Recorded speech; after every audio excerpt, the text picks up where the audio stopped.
wonders of His love. Joy, unspeakable joy, overflowing well, no tongue can tell.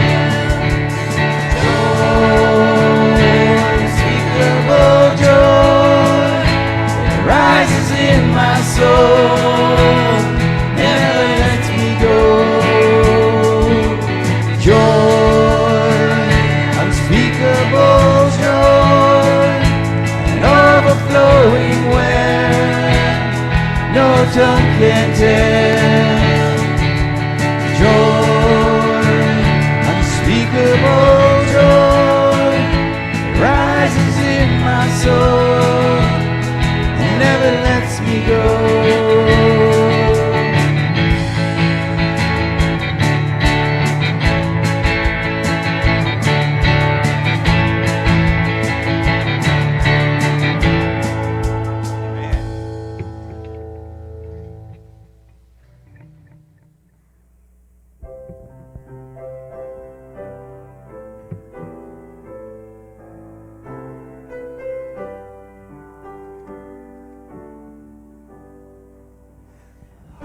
The herald angels sing, glory to the newborn King. Peace on earth and mercy mild, God and sinners reconciled. Joyful all ye nations rise, join the triumph of the skies. With angelic hosts proclaim, Christ is born in Bethlehem. Hark the herald angels sing, glory to the newborn King. Christ by highest heaven adored, Christ the everlasting Lord, late in time, behold him come, offspring of the Virgin's womb. Veiled in flesh, the Godhead see, hail incarnate deity, pleased as man with men to dwell. Jesus our Emmanuel. Hark the herald angels sing, glory to the newborn King. Hail the heaven Prince of Peace, hail the Son of Righteousness.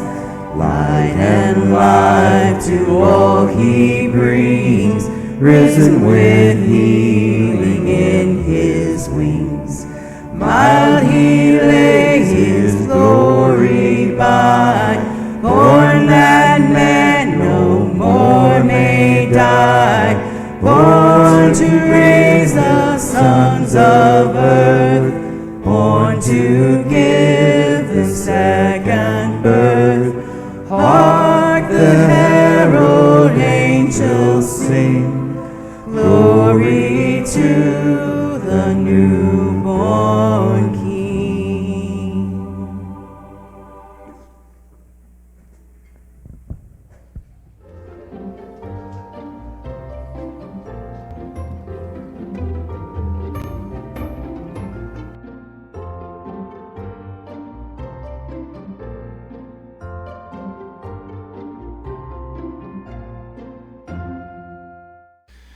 I've heard many times it's said, and it's been said to me in past, if somebody walked into this service today and saw the way that you sang and praised and worshiped your Lord and Savior Jesus Christ, what would they think of the Savior you praise? You know what I mean by that? Or if Jesus Christ was up here on the stage singing with our praise team today, you think that might change how we express ourselves in this room? What a privilege and an opportunity we have in this house today to be able to join together to lift up the name of Jesus Christ. Anybody agree with that this morning? Man, we so often take those things for granted. I know last week I stood up here and I started off the service talking about my buddy, the missionary from Nairobi, Kenya, or I'm sorry, Morogoro, Tanzania, that had passed away in the accident. And this week, we come together after a weekend on Friday when the tornadoes went through a large part of this Illinois and also into Kentucky and into 4 different states. People that had planned to join together for church that some no longer are alive anymore because of what took place. Do you know they said on national television this morning that in Mayfield, Kentucky, that First Christian Church in Mayfield was planning on having church service in the midst of their destroyed church building this morning to gather for prayer and to worship the Almighty God. Now, my prayer to all of that is that they will show that on national television, that the church is not a building, but it is a people that gathered together in the name of the Lord Jesus Christ to praise and lift his name high. So with all that in mind, I'm going to ask you to bow your heads and to pray with me and to ask for God, Jesus, the Holy Spirit, just to fill us and teach us here this day. God, we give you all the praise, honor, and glory. You are so worthy of it, so high, so glorious. You spoke this creation into being. You've given us life. You're the one that has saved our lives, Lord Jesus Christ, the one that poured out your own blood so that we could have new life and that our sins could be forgiven. We were unable to save ourselves, but you saved us. Thank you so much for the truth of your word, the Bible, for the study of it here today. No matter what we're going through, no matter how we're feeling, no matter what's happened, we know that you're God, that you love us, that you care for us, and that you are going to see us through. Give us strength this day of understanding. Holy Spirit, lead and guide and teach us in a way that only you can. I thank you for my brothers and sisters here. I thank you for the gathering here. I thank you for your provisions, for your blessings. May we use it all to your glory as we lift your name high. It's in your almighty name, Jesus, we pray. Amen. So today we're continuing on this idea of the sounds of the seasons, talking about the songs and hymns and the music that we hear during Christmas time. We're going to look at the song today, Joy to the World. We just sung that together as a church family. But what is the impact of a song like this? It was written by, Isaac Watt. And we're going to look here from the history behind 5 great Christmas carols.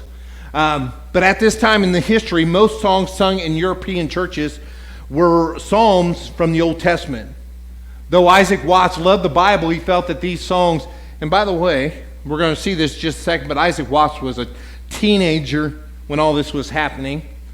It says here, he felt like these songs were unnatural to sing in their modern day English translations. After one Sunday service, this 15-year-old Isaac complained about the atrocious worship. Can you imagine a teenager not being happy with the music being sung in a church service? One of the deacons challenged him with, "Give us something better, young man." And that's where it all started for this Isaac Watts at the age of 15. It says he went home and penned his first hymn, and the love of the hymn writing stuck with him the rest of his life. Isaac Watts is known for publishing over 800 of the hymns that have been sung throughout the church in history. In 1719, his book, Psalms of David Imitated, was published, not as a new paraphrase of David, but as an imitation of him in New Testament. Literally just meaning that what he was saying was we're not just coining what the psalm says, but he's using it as a reflection of the music and the glory of God and Jesus. He went on to say, Watts' perspective was the Psalms bursting forth in their complete fulfillment. Joy to the world is the imitation of the last half of Psalm 98, which we're going to read here in just a moment. Watts transformed the old Jewish psalm of praise for historic deliverance into a song of rejoicing for the salvation of God that began when Jesus came to make his blessing flow far as the curse is found. The music is from George Frederick Handel, and some scholars say it resembles the greatest work of Messiah. So what do you think of that? Joy to the world. As we think upon that, this morning, a 15-year-old young guy wrote out that psalm or that hymn, and we still use it this day. As we look at that psalm, Psalm 98, it's a real simple psalm by David. It says, "Sing to the Lord a new song, for he has done marvelous things. His right hand and his holy arm have worked salvation for him. The Lord has made his salvation known and revealed the righteousness to the nations. He has remembered his love and his faithfulness to the house of Israel. All the ends of the earth have seen the salvation of our God. Shout for joy to the Lord, all the earth. Burst into jubilant song with music. Make music to the Lord with the harp and the sound of singing, with trumpets and the blast of the ram's horn. Shout for joy before the Lord the King. Let the sea resound and everything in it, the world and all who live in it. Let the rivers clap their hands. Let the mountains sing together for joy. Let them sing before the Lord, for he comes to judge the earth. He will judge the whole world in righteousness and the peoples with equity." Now think, what is the whole basis of that song? What are we supposed to be doing? Supposed to be singing, praising God. That's it. We read in that psalm that we're to make a joyful noise to the Lord. And how were they doing it? They were doing it with instruments. They were doing it with song. They said even the rivers and the mountains and those things were crying out. That's why I always wonder to myself when I hear the birds singing in the morning, are they singing, "Praise you, Lord Jesus"? If we could understand bird talk or dog talk or those kind of things, would they be praising God with those words? As we look at this hymn, "Joy to the World," the very first verse says, "Joy to the world, the Lord is come. Let earth receive her King. Let every heart prepare him room. And heaven and nature sing, and heaven and nature sing, and heaven and nature sing." We stop on this first verse. The thing I want us to reflect on or think about is to receive and prepare. As Christian men and women, as people that were made in the image of God, we are called to receive the message of Jesus Christ. The Bible literally tells us that many people have missed out on Jesus. They have not received the gift that was given, that we celebrate Christmas Day, the birth of Jesus Christ, his life on this earth, and his death upon the cross, and his resurrection from the grave. We are called to receive and prepare. You've heard it said from this pulpit many a times, when you come into this church service, you're not just merely here to show up or to be a part. You're to be preparing yourselves as you come to service. I strongly encourage people on a Saturday night, get to bed at a reasonable time. Do it as if you had a big test the next day at school.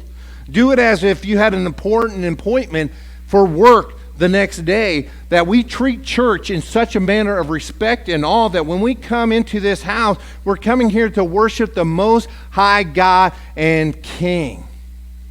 I remember one time when I was in Danville, Indiana, we played, our band played for the President of the United States. Let's see, that would have been, I think it was Ronald Reagan. But when he came to our town and his car was coming through, well, guess what everybody did when that car was coming past us? Everybody was trying to push through to see the president. They just wanted to get a peek at the real President of the United States driving by on the road as we were sitting there playing that song, and people were trying to push through us to see that. Think if we had that same kind of anticipation today. Think if you walked into church service today and you were thinking, the one that spoke creation into existence, the Lord of the universe, the Almighty God, Jesus Christ, I'm here this day to lift his name high. That is my job, my responsibility. How would I act? Would I come in? Well, here we are. Let's do this thing. Hurry up, man. I've got lunch in the crock pot. I'm a hungry dude. You know, I was thinking about that this morning because Jeanette made these wonderful cookies for all of us. And I was thinking, you know, I'm going to get up here and be so hyped up on sugar. But, hey, praise the Lord. You know why Jeanette does that? Because she loves God. She loves Jesus. And she wants to show that love to her family, but also to entice others to come and experience the love of Jesus Christ. So the first thing we review as we look through that hymn is to receive and prepare for the message of the Almighty God, our King and Lord Jesus Christ. The second verse sings, "Joy to the earth, the Savior reigns. Let men their songs employ. While fields and floods, rocks, hills and plains, repeat the sounding joy, repeat the sounding joy, repeat the sounding joy."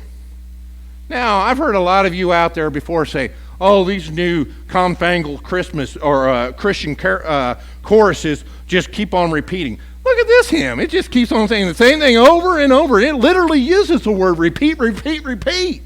All right, so don't give me that stuff. But you catch what this verse says. We are to work at praise. Do you notice in that chorus what it said? Let our songs do what? Employ. You guys know what it means to employ? A lot of you are employees or have employees. It means to work. And we're to work at praise. You know, we read in the Bible where it tells us that if we do not praise the name of God, if we do not lift up Jesus Christ, that his creation will do it. He literally can make the rocks do it in our place. Do you want that? How many of you cannot see what we get to do here today? Would you rather the pew that you're sitting in do the praising for you? Or do you want to be a part? You know, I often think to myself, man, today I get to be a part of a church family that praises the name of Jesus Christ. And in a way, I kind of envy our brothers and sisters this morning that right now, at this very hour, are praising and worshiping Jesus Christ out in the open with their building completely destroyed around them. Because they get to see and reflect on who Jesus really is. Not about a building, not about heated comfort, although this is nice. It's about praising the Lord and Savior that laid down his very life for us. The third verse of the hymn says, "No more let sins and sorrows grow, nor thorns infest the ground. He comes to make his blessings flow. Far as the curse is found, far as the curse is found." And guess what? Far as the curse is found. Think about this. We go on, it's this thought to stop the growth of sin and sorrow. You know, we talk about this in church families all the time. We talk about it in sermons all the time. But sin is a problem. And I'm looking out here today, and I see a whole bunch of sinners. Every single one. If there was a mirror here, I could probably look at another one, okay? I can see the reflection of him in his hands and his feet, but I can't see my face right now. We're all sinners. Every one of you are liars. You're murderers. You're adulterers. You're cheaters. You've done things that you shouldn't do. You know that. And I've stand before you many a times. I said, you don't need me to tell you what your sins are. When we start talking about sin in a room like this and in a sermon and the Holy Spirit's at work in it, it very quickly comes to our minds and hearts, the sins that are in us. This is what Scripture teaches us. Stop the growth of sin and sorrow. What that simply means, put, is this. When we come into a room like this and we talk about sin and we talk about the price of sin is death and that Jesus came to save us from that price, we're talking about we are called to lay those sins down at the feet of Jesus here at his altar, that we are to have nothing more to do with him, that we can't keep entertaining sin, that sin is the problem. Literally, the entrance into heaven, the quality of heaven is that there can be no sin in heaven. So you got to get rid of it. And there's only one way to do that. That's through Jesus. So, just real fast, as we talk about that, when we come to a room like this and we talk about confessing our sins and laying down our sins and those kind of things, it's not just simply, I got caught, I'm sorry, I won't do it again. You guys all been there? Matter of fact, I was doing it earlier today. I was in the cookies, and then Jeanette came in and said, hey, you guys want a cookie? Oh, yeah, I'd like to have a cookie. I'd already had two, but I wasn't going to tell her that. But you all been there. You got your hand caught in the cookie jar. So what do we do? Oh, I'm sorry. And then what happens as soon as they walk out of the room? I'm right back there. Did you see how many different varieties of cookies are on the table out there? I mean, what am I supposed to do? I'm a preacher. I'm torn because a preacher is supposed to try everything and say all of it's good. You imagine what happens when we have a pitch-in or a potluck. How many call it a potluck? I think most of you are Illinoisans, and you call it a potluck. Back home where I come from, we call it a pitch-in. Doesn't it make more sense? Seriously, my wife and I have this argument all the time. You want a potluck? Everybody makes something and hopefully we get lucky? How's that sound? Or do you say, hey, let's all have a pitch-in. Everybody pitch in and help. Doesn't that sound better? So are we going to change it to pitch-ins? No, you're probably going to keep it potluck. I know. As we talk about this, we're talking about this whole concept that we're not just here this morning to go, oh, I'm sorry, and I'm sorry while we sing, and I'm sorry while I'm here in church, but Lord Jesus Christ, I'm sorry here now, but as I leave out of this church, guess what? This next week, I'm planning on delving back into that sinful behavior that I was a part of last night before I came to church, and now I sit here in church and I think about it, and I'm sorry, but I'm going to go do it again after I leave here. That's not what we're talking about. We're talking about repentance. We're talking about Joseph, that when he was grabbed hold of by that woman who was trying to get him to come to bed with her in Potiphar's household, he ran, leaving his cloak literally in her hand because he ran away. That's what repentance is.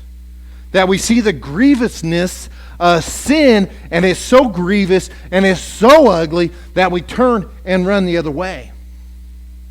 This is probably one of the biggest things that we look and reflect on this to stop the growth of sin and sorrow. The thing that keeps us the furthest from understanding our relationship with Jesus, the thing that keeps us from allowing the Holy Spirit to work in us, the thing that keeps us from these holy anointed appointments to be able to see the miracles of Jesus and the miracle and the work of God, to see us be able to transform lives and go into our community and see people give their lives to Jesus, is because you and I are carrying around unresolved sin that we're not willing to lay down because we like it. It's got to stop. It keeps us from Him. It keeps us from being effective. The Bible literally says that the sins that so easily entangles keeps us from being effective. You want the Holy Spirit to work in you. We want to celebrate Christmas. We want to see all these wonderful things happen. This is where it starts. Stop the growth. And it begins with Jesus. For as the curse is found, Jesus is there. And you may think today that your sin is too much for Him. Let me tell you, you're an idiot. Oh, I'm sorry. Can I say that? Do you understand what I'm saying, though? If you play that game, if you lay in your bed and you think those thoughts, you're being an idiot. And sometimes I literally have to tell myself that. Randy, you're a blooming idiot.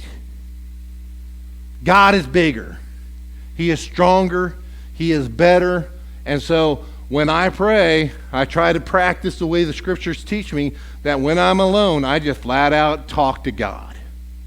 God, you know I like to do that, but I know it's destructive and keeps me away from you, so I pray for your strength and your power and your glory and your honor and your might and your Holy Spirit to fill me, to change the desire that's within my heart, because that is where the birth of sin takes place, is the desire in your heart.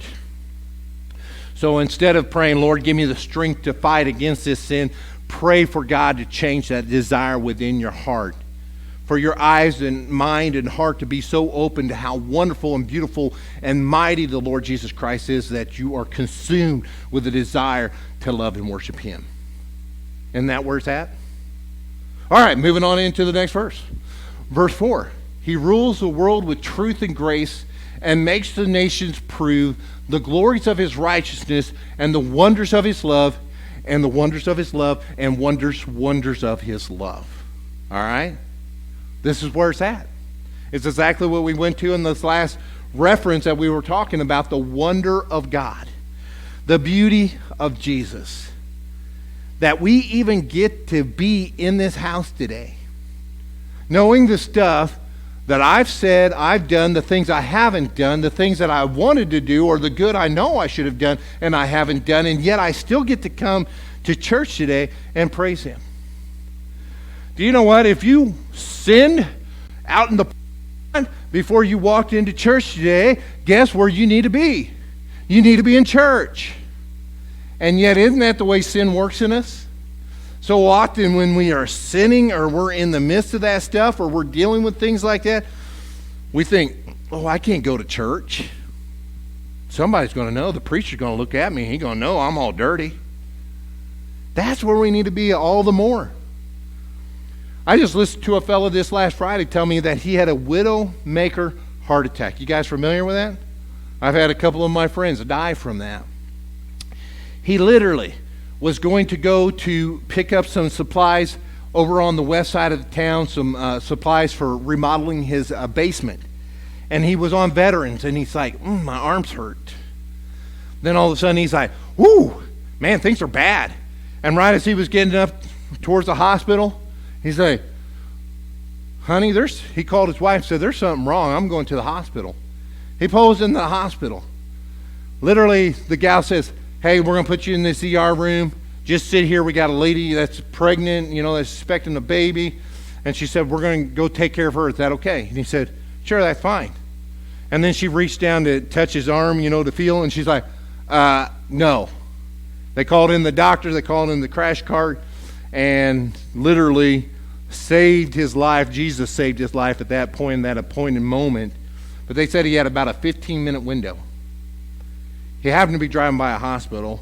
He happened to stop in at the ER, and he happened to be saved by God Almighty for his purpose and glory. These are the things we talk about when we read Scripture. What is truth?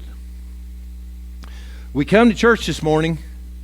Yeah, it's great to feel good, and it's good to eat cookies. And man, I like it. But truth is what we need. Healing is what's needed to take place in this room. And literally, when we come to church, my whole goal or point of in preaching the word or being up here today is not to just make y'all feel good to walk out of here and just last until next Sunday and to come back. My whole idea or thought of us being here today is to get y'all ready to go, to get to work, and to get out there and praise the Lord Jesus Christ with every word, with every action, to use your resources, to use your abilities to the glory and kingdom of God. The Bible literally spells out that we are in an outright war, a battle for the salvation and souls of our children and grandkids. What are we doing about it? Well, my house looks nice. I've got it decorated. It looks good. But what are we doing about it? What are we saying to those kids? How are we reaching out to those grandkids? God made a plan for it. And guess what? That plan is you. So again this morning, as I've started off in the beginning of the sermon, was this. Think about it. If this is the word, the truth and grace rules, that he is supreme. If Jesus was here on stage today leading in our praise singing, how much different will we respond and act? If I was a brand new person to our church today and I walked in and sat, I have a hard time sitting in the back, but somewhere towards the back of the church, if I sat in the back of the church and just watched all you folk, what would I think about our worship of Jesus Christ? Would I think he's the ruler of the universe? These are those thoughts that should be going through our heads. How do we represent our Lord God Almighty? And this scripture comes to mind, John 4:23 and 24. It says, here yet a time is coming and has now come when the true worshipers will worship the Father in spirit and truth, for they are the kind of worshiper the Father seeks. God is spirit, and his worshipers must worship in spirit and in truth. Just a reminder, as we sing songs like these of Christmas, joy to the world, we think of what that means. This is the idea. He reigns in truth. And the true worshipers worship in truth and in spirit. I want to leave you with this last thought here this morning as we think on this. This idea of joy. Joy to the world. You guys know the acrostics to that word joy? Any of you familiar with that? I know a lot of you old folks are probably familiar with that. Joy, That acrostic that says joy is literally this, if we keep it in order: Jesus, others, yourself.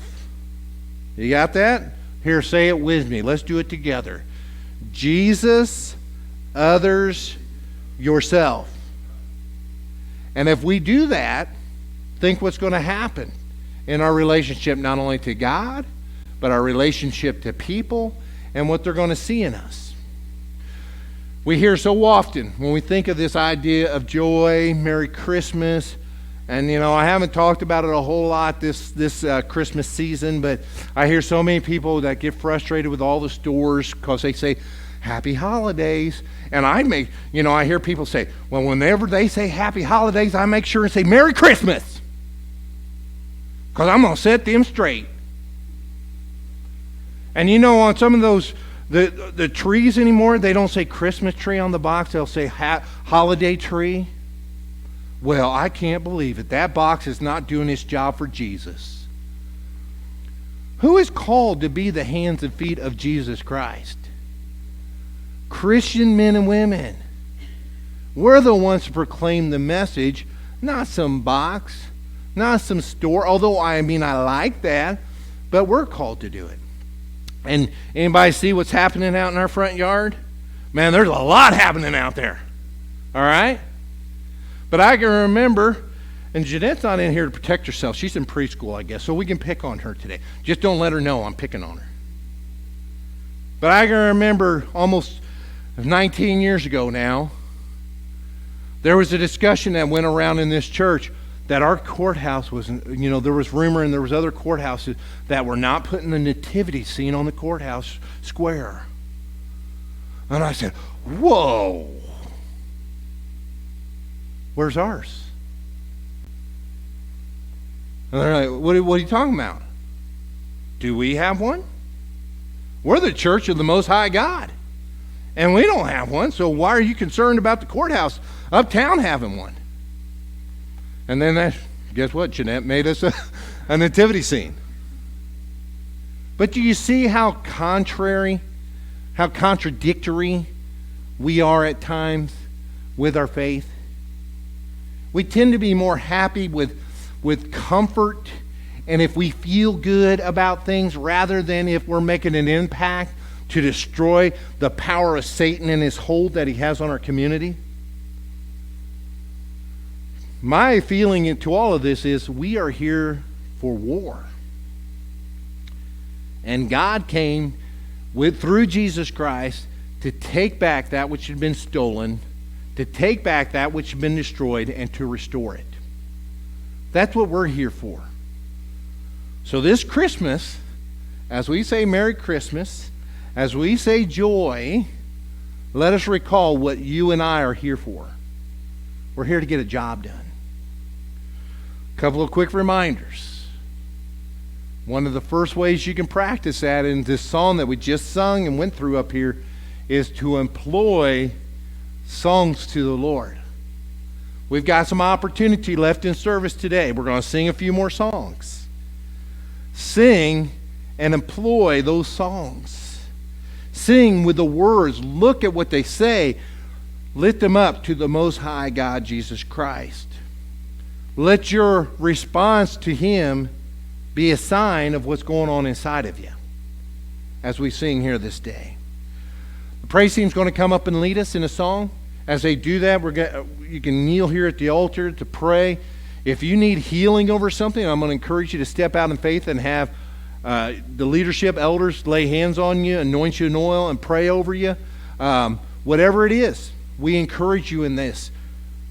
Biggest one. If you haven't accepted Jesus Christ and you know it and you're sitting there today and you need Him, I don't care what anybody else thinks. Step out in faith, confess the name of Jesus Christ, and be baptized into Him today. I just filled up the baptismal. It's full to the top. You'll be able to work in it, okay? This is what we're called to. We've got a war out there. We're going to win. We've already won through Jesus Christ, but there's still battles happening. You and I are called to it. Would you bow your heads and pray with me? Father, we give you all praise, glory, and honor. You are our head. You are our general. You are the one above all. Lord, we trust in you. We know that you reign in truth and power and grace. We want to be a part of that. Lord, we know that you are the answer. So we want our lives and hearts and minds to be a reflection of that. Lord, the sin that we have in us, we lay here at the altar before you. We ask for forgiveness from it. And we declare its death and funeral here today through you, Jesus Christ. That true repentance takes place in your servants and in your followers. That we would no longer be entangled by sin, but that we would allow you to work in and through us through your Holy Spirit. Lord, I pray for great revival. I pray for renewal. I pray for our sons and our daughters and our grandkids to turn their lives to you, to see salvation for each of them, and to see your kingdom grow here in Mount Vernon, here in Illinois, here in this nation, and throughout the world. Lord, begin with me. Begin with each of these men and women. Use us however you see fit. It's in your almighty name, Jesus Christ, we ask and pray these things. Amen. Would you please stand as our praise team leads us?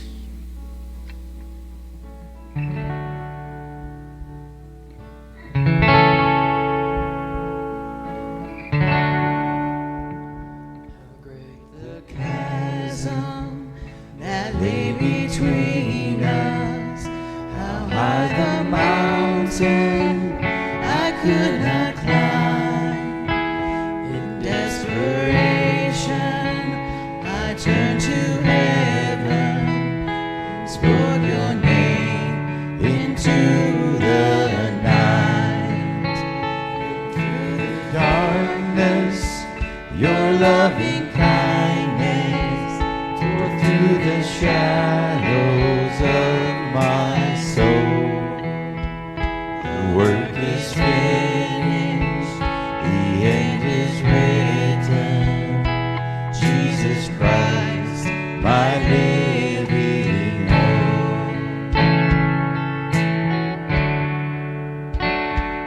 Who could imagine so great a mercy? What heart could fathom such boundless grace? The God of ages stepped down from glory to wear my sin and bear my shame. The cross has spoken, I am forgiven. The King of Kings calls me his own. Beautiful Savior, I'm yours forever. Jesus Christ, my living hope. Hallelujah, praise the one who set me free. Hallelujah, death has lost its grip on me. You have broken every chain. There's salvation in your name, Jesus Christ, my living hope. Sing out hallelujah. Hallelujah, praise the one who set me free. Hallelujah, death has lost its grip on me. You have broken every chain. There's salvation in your name, Jesus Christ, my living hope. Then came the morning that sealed the promise. Your buried body began to breathe. Out of the silence, the roaring lion declared the grave has no claim on me. Then came the morning that sealed the promise. Your buried body began to breathe. Out of the silence,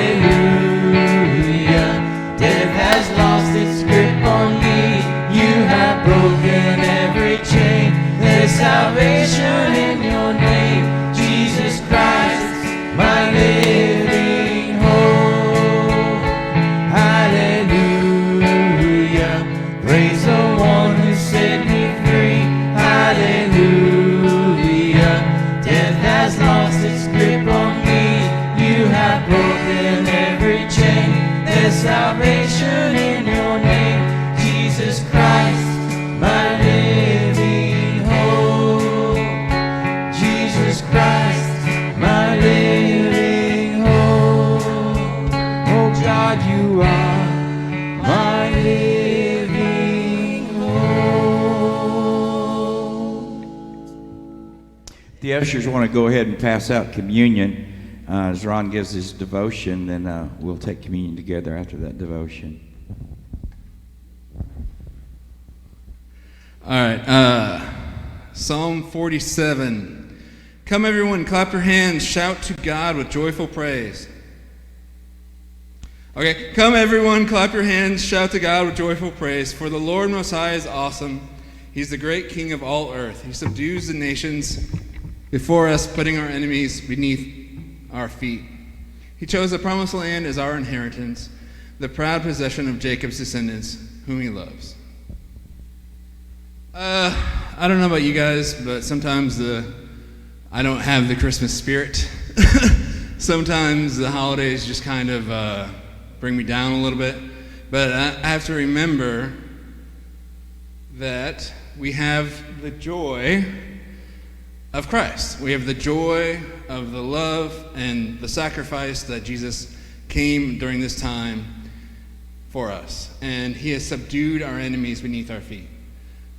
So at this time, they're passing communion. We'll take communion together, and let's pray that we remember that no matter if we're down a little bit, or if we miss people, or if just all the joy actually kind of makes us feel like we're missing something. But remember that Jesus has taken care of that for us. It's over. It's done. So let's take the communion together. Start with the bread. The bread, his body.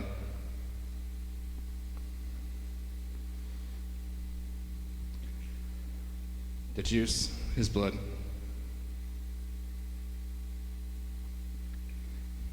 Lord, thank you for this day. Thank you for the joy that you give us.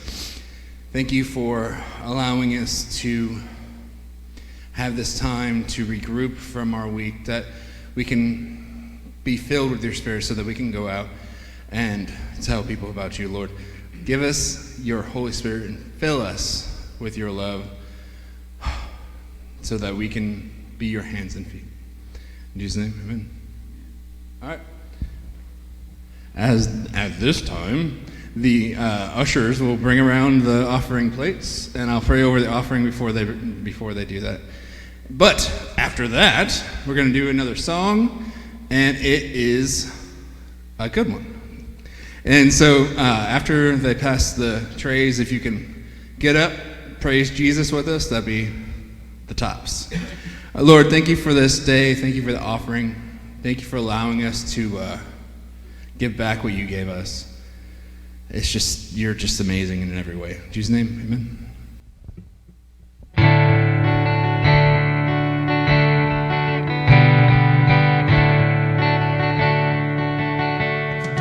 I searched the world, but it couldn't fill me. A man's empty praise, treasures that fade are never enough. Then you came along and put me back together. Every desire is now satisfied here in your love. There's nothing. Oh, there's nothing better than you. There's nothing better than you. Lord, there's nothing, nothing is better than you. I'm not afraid to show you my weakness, my failures and flaws. Lord, you've seen them all, and you still call me friend.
shame into glory. You're the only one who can. You turn grace into gardens. You turn bones into armies. You turn seas into highways. You're the only one who can. Oh, there's nothing better than you. There's nothing better than you, Lord. There's nothing. Nothing is better than you. Oh, there's nothing better than you. There's nothing better than you, Lord. There's nothing. Nothing is better than you.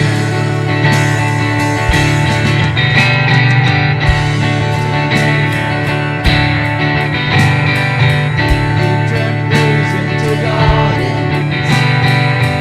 You turn roads into armies. You turn seas into highways. You're the only one who can.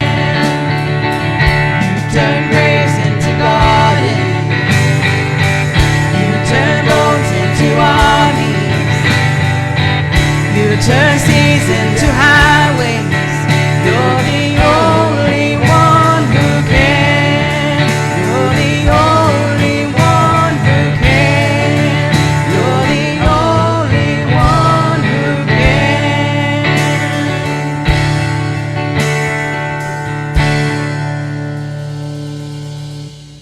Amen. Hey, if I could have you sit down for just a moment. Before we leave, we're turning the lights back on. We got some important stuff to take care of. We're going to pass out the offering plates again because we need to do a better job. The reason we're going to pass out the offering plates again is because Friday night there was some massive destruction that went through 4-state area. We're going to take up an offering. I'm not certain how, and we're going to apply that yet, but we're going to do it through one of our sister churches. My prayer has been since yesterday, since I found out in the afternoon. I didn't know it had happened, but my prayer has been for the church that our national news has been focused on here of late, which is First Christian Church in Mayfield, Kentucky. The reason my prayer is for them is because they had announced that they were having church service there at their destroyed church building, and I'm praying that media will show that to the world. That's what faith is about. Praying in the midst of destruction, claiming the power of Jesus Christ over death, and holding on to what we know is true in the song we just sung. So in the midst of a tragedy comes that highway, comes that avenue for the message of Jesus Christ.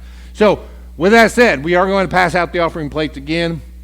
If you have offering that you can put in today, money, a check, or if you want to do it online, you can do that as well, but you need to make sure and designate it that it's to that destruction fund, or however we want to say. We should say the glory fund or something of that nature, but we're going to do that. So I'm going to ask that we have a couple of people pass out those plates again.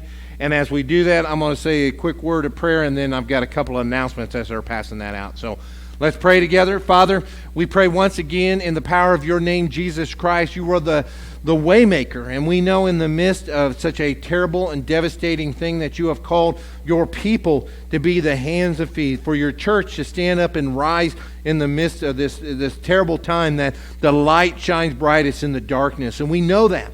So right now we put together our offerings, our gifts to help out our brothers and sisters in Christ, to claim you as Lord and Savior, to claim the power of you, Jesus, over all things. So we do that as a glory and offering to you, Jesus. It's in your almighty name we pray. Amen. Amen. We are looking to one of our brothers here, Doug Maines. Doug and Stephanie aren't here today because they were going to Paducah. But Doug grew up in Mayfield. His brothers still live there. They are okay, but I've been working through him and some of the church there to see if there's a way that we can go and help. and the authorities have asked for like the first 2 or 3 days to stay out because they're still doing search and rescue operations. But I will be trying to look into some of that. So if you are available through the day or whatnot, we may be taking a group possibly early part of the week and doing something of that nature too. So if you have questions, we'll try to answer them as we go through that. Quick on the announcements, I am reminded to point out there are QR codes in the bulletin. You guys remember what QR codes are? They're on those signs. We had them on our little sticky note.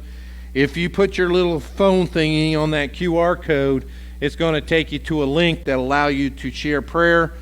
I've been impressed with some of you that have done that. I'm amazed. It's good stuff. But if you do that, we get an email. It comes through. We send it through and pray over that. Christmas Eve, we have at 6 p.m. Actually, Christmas Eve, December 24th, Christmas Eve, we're having a Christmas Eve service, 6 p.m., so make sure and mark that down and be here for that. We have Soup Kitchen Tuesday. There's a donation list, I believe, up in the foyer, and also we'll be going down to serve that at around 4 o'clock time. We're still taking up socks and sweets for our gift that we're giving to Nature Trail Nursing Home to pass out over there. We'll be taking those all the way up to the Sunday before Christmas. And there is a wrapping party for all those socks, sweets, blankets on December 21st at 10 a.m. So it takes quite a bit of time, but they've wrapped all those up so that they can have the fun of opening them. And also, if you have not turned in your harvest jars, we need those like today. So get up now and go get it. We need them because we're going to try to get that distributed this week. One other announcement I had was that we have someone in our church family turning 81 years old this week by the name of Henry Mannon. Way to go, Henry. That's all I wrote. Take it away. You got something to play us out or rock us out? Or? I just wanted to add one more thank you to the church decorated so beautifully. I know Emma had a big hand in that. I don't know who else. I'm sure there's others, but it looks beautiful. Thank you, whoever did that.